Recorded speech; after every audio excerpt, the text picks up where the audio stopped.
Bienvenidos a nuestro podcast Economy Global War en vivo. Muchas gracias, muchachos.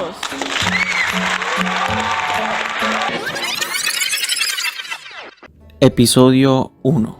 Hoy conoceremos en nuestro primer episodio el primer factor determinante de la globalización en el mundo actual. Primero, crecimiento del comercio internacional liberado de obstáculos proteccionistas.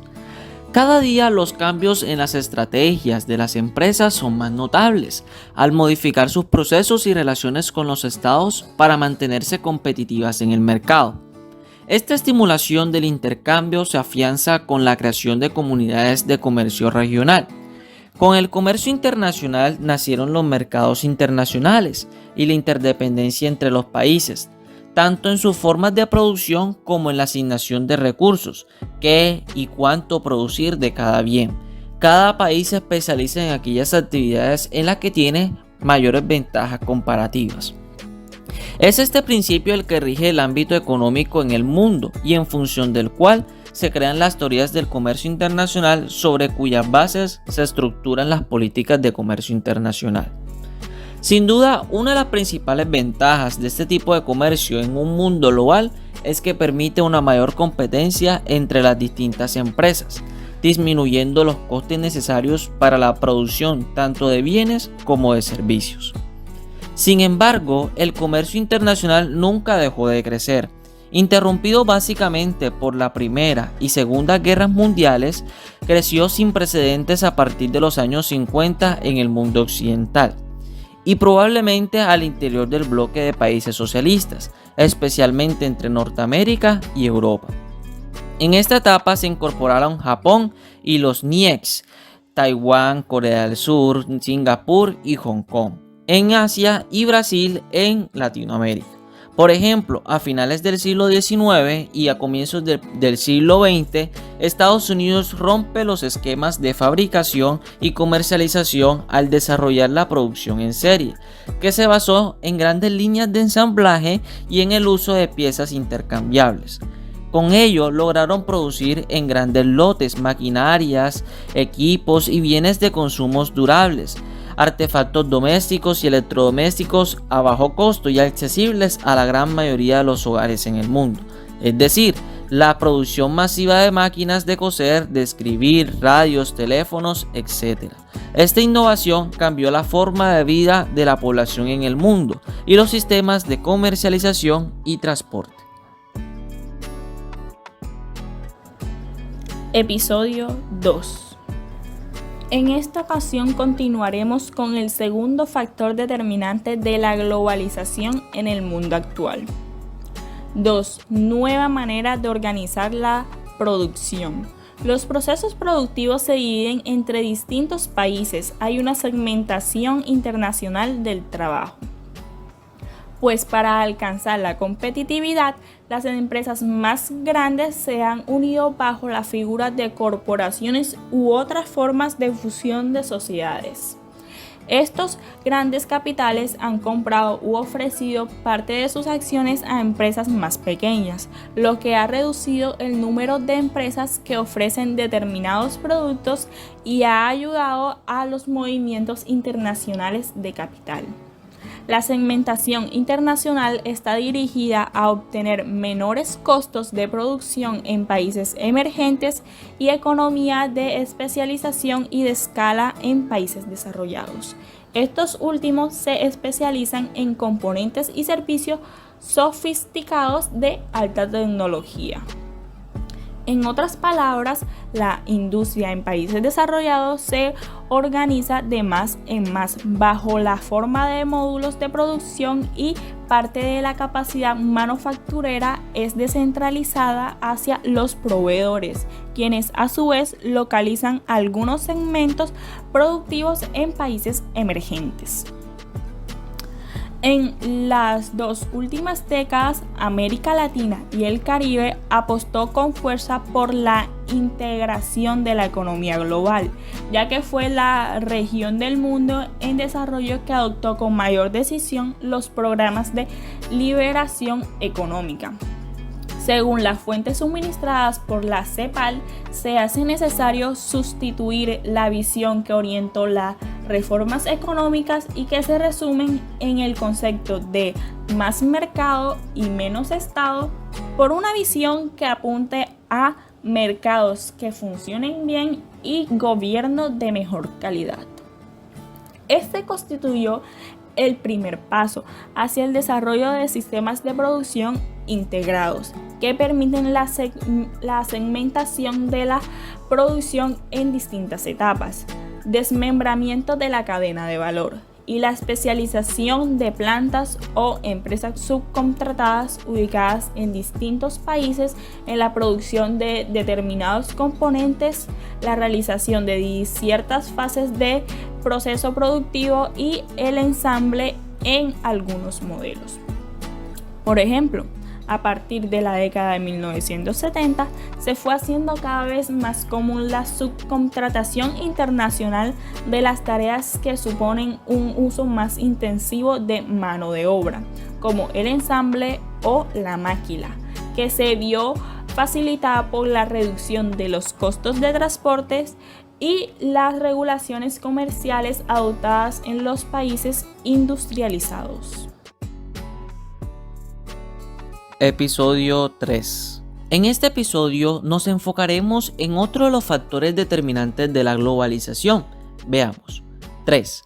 Flujos financieros internacionales cada vez más intensos y sin ningún tipo de control.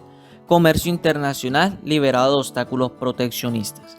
La descentralización empresarial aumenta las unidades productivas autónomas a lo largo del mundo, lo que permite a las empresas transnacionales asentarse en territorios que hagan más bajos los costos de producción y más altas sus ganancias.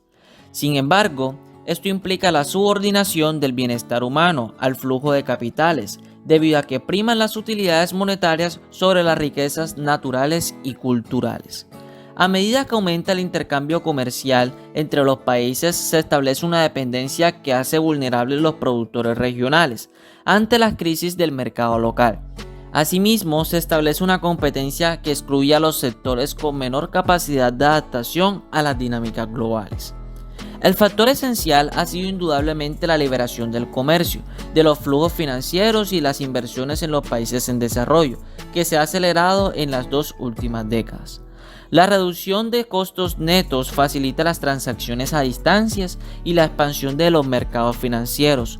Bajo esta lógica de liberación del mercado, los países con economías nacientes también obtienen beneficios, ya que se financian con las inversiones que se hacen las empresas extranjeras en sus territorios.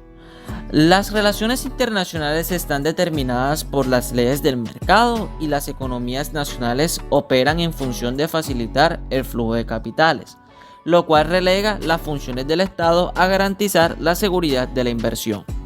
Por ejemplo, estos fenómenos contribuyen a explicar la gran oleada de inversión extranjera y la notable concentración de la producción a escala mundial que caracterizó al último decenio del siglo XX. Episodio 4. Previamente veremos la importancia del avance tecnológico como uno de los factores determinantes de la globalización en nuestro entorno en diversos contextos políticos. 4. Utilización de las TIC, tecnologías de la información y la comunicación. El conjunto de nuevas tecnologías han posibilitado la transmisión y traslado de capitales informáticos y comerciales dentro de los parámetros de calidad establecidos en los diferentes puntos de agobio y redistribución de bienes del globo. Desde principios del siglo XXI, las tecnologías de la información y la comunicación TIC han irrumpido en la sociedad colombiana, transformándola notablemente. Así, por ejemplo, la masificación del Internet, la telefonía móvil y la expansión del desarrollo informático ocasionaron una innovación en las formas de relación y comunicación de las personas, así como en la manera de informarse y consumir diferentes tipos de productos. Además, en la última década las empresas han utilizado múltiples aplicaciones para comercializar sus bienes y servicios, satisfacer las necesidades de sus clientes e incrementar el número de compradores potenciales. La adopción cada vez mayor de la automatización industrial, la robótica avanzada, las fábricas inteligentes, la Internet de las cosas y la impresión 3D están modificando los procesos de producción. La vida cotidiana en las sociedades humanas se va transformando debido a la irrupción de las nuevas formas de conocimientos digitales, la masificación de los implementos tecnológicos y la facilidad del acceso al servicio de Internet.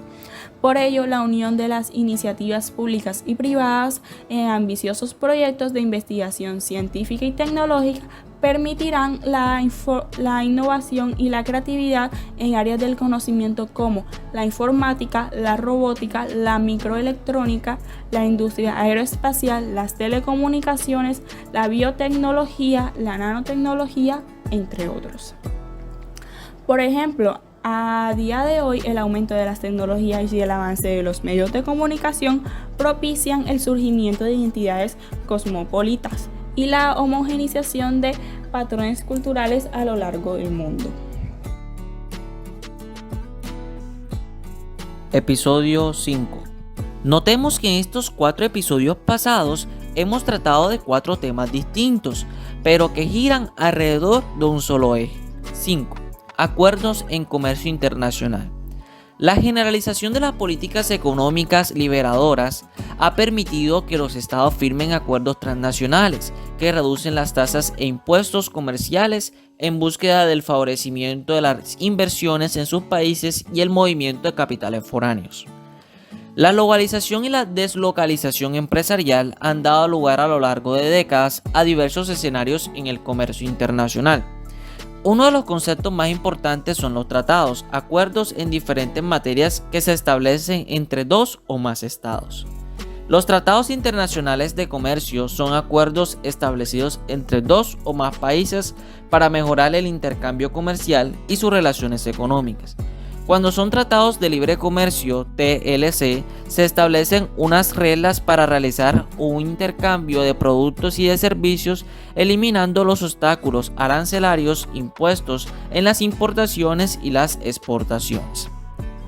Los temas que necesariamente integran las relaciones comerciales internacionales suscriben a la globalización como la principal razón de ser y existir de los convenios, acuerdos o tratados de libre comercio.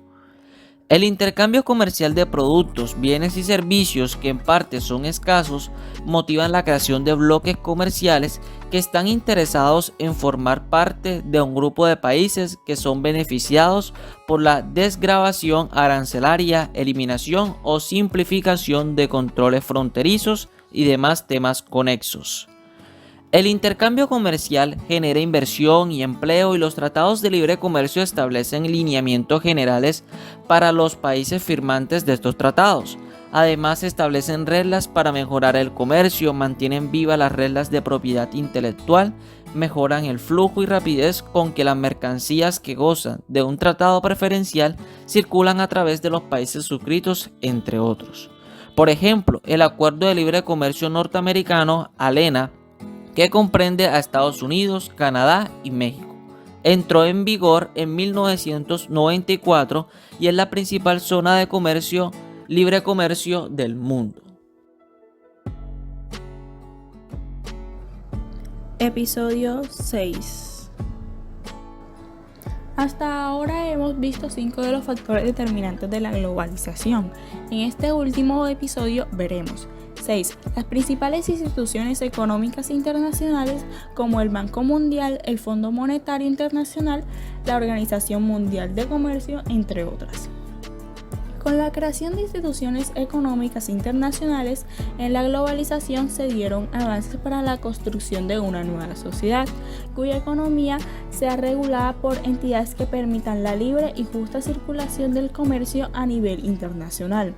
En 1944 nace el Banco Mundial, con el objetivo de reducir la pobreza en el mundo y mejorar la calidad de vida de la población. Esta concede préstamos con intereses bajos o sin intereses a países subdesarrollados y hace donaciones a estos países para crear o mejorar sus infraestructuras, las comunicaciones, poner en marcha proyectos educativos y sanitarios. En ese mismo año nace el Fondo Monetario Internacional, cuyo objetivo es contribuir al buen funcionamiento de la economía mundial. Es por ello que trata de evitar crisis, animando a los países a adoptar medidas económicas que consideran adecuadas. Concede préstamos a países miembros ante una necesidad temporal, fomenta el crecimiento del comercio mundial y la estabilidad del valor de las monedas de los países. Ya para el año de 1995 surge una nueva institución denominada Organización Mundial de Comercio, cuyo objetivo se basa principalmente en facilitar y favorecer el comercio internacional, de manera que sea fluida, libre y justa. Por ende, establece las normas que rigen el comercio internacional, vigila el cumplimiento de los acuerdos comerciales, resuelve las diferencias entre los países y ayuda a los estados subdesarrollados en cuestiones de política comercial. Por ejemplo, si hablamos del Banco Mundial, este proporcionó financiamiento por más de $1.000 millones para proyectos de energía solar en India, incluida una iniciativa para instalar paneles solares en los techos de edificios y viviendas que suministró electricidad a millones de personas.